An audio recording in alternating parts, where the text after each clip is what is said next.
Hi, ninth period, Mr. Conover here, and as you can see, I'm not here this period. Unfortunately, I had a doctor's appointment that I had to run out to, and it was very important that I get to that appointment today.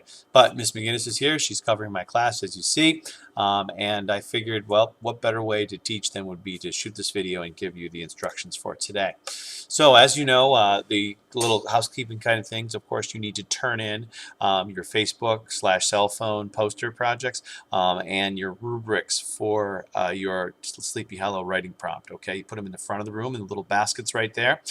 Please turn them in. If I don't receive them by today, they are only worth half credit if they get to me by tomorrow.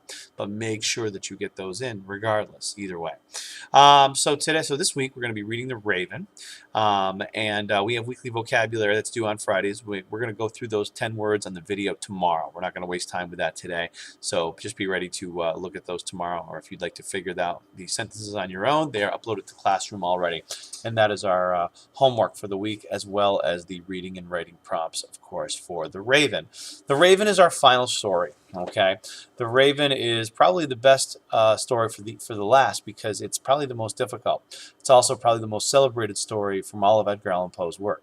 Now, The Raven was written in 1845, so it was very scary by those standards, very creepy. But for our standards, after having seen all these, Friday the 13th and Nightmare on Elm Street movies and Exorcist and all those scary movies, it's probably not very frightening to us. The other thing is, it's probably not very understandable to us either, because of the vernacular, the slang or everyday speech that it was written, and of course.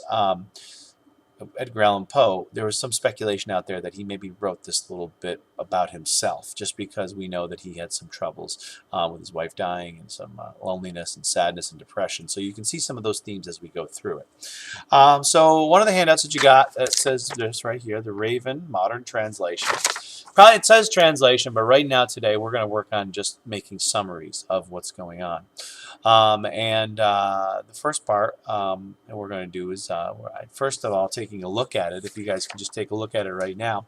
The first part of it says, "Once upon a midnight dreary, while I pondered weak and weary, over a quaint and curious volume of forgotten lore, while I nodded, nearly napping, suddenly there came a tapping of someone gently rapping at my chamber door. 'Tis some visitor," I muttered, tapping at my chamber door. Only this and nothing more. You can see right from the beginning, Edgar Allan Poe establishes a lot of mood, putting a lot of imagery in, okay? Um, and he uses literary devices like alliteration, nodded, nearly napping, to make the poem flow. We see that the poem rhymes, and we see that he repeats himself. Rapping at my chamber door, trying to emphasize, the constant rapping that's going on, okay? Really painting that picture to get the reader comfortable in what's going on right away. Now, it gets more complicated as we read and we go on, and that's kind of what I'd like you to do for this first part. Sometimes when we read, we don't understand what's going on. The vocabulary may be tough, the language may be tough. Sometimes there are references or allusions, as you well know, that you may not particularly understand because they're old, or because it's not something that we in the 21st century think about all the time. So what we're going to do today is we're going to try to summarize a piece of this poem, just summarizing in 1 to 2 sentences. But before we do that, I always suggest, whether you're reading Shakespeare or some classic poetry like Edgar Allan Poe and this poem, The Raven, I always suggest that you look at a video version or two first. Why? Because, excuse me, some of these pieces are not simply meant to be read. Okay, maybe they're meant to be acted out, especially with Shakespearean plays. This text maybe is meant to be read, but because we don't have that vernacular of 1845, I think it's better that we watch a little bit of it first and then do the reading. Not in place of doing the reading, but we definitely watch it first so we understand a little bit more. Maybe there's some part of the setting we need to understand better. Maybe there's some gestures or facial expressions that we can watch. Maybe the character's tone.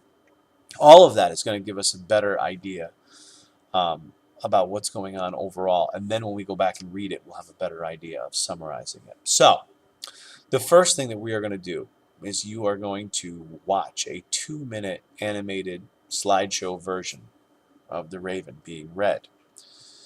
Then what I'd like you to do is individually, on your own, go back through and write a 1 to 2 sentence summary, as if you're a little fly on the wall, of what's going on in those first 4 stanzas, and those first 4 stanzas only. Okay, and then we'll go and we'll continue on video 2 of what you're doing in class in just a moment. So let's watch that video first. Here it is.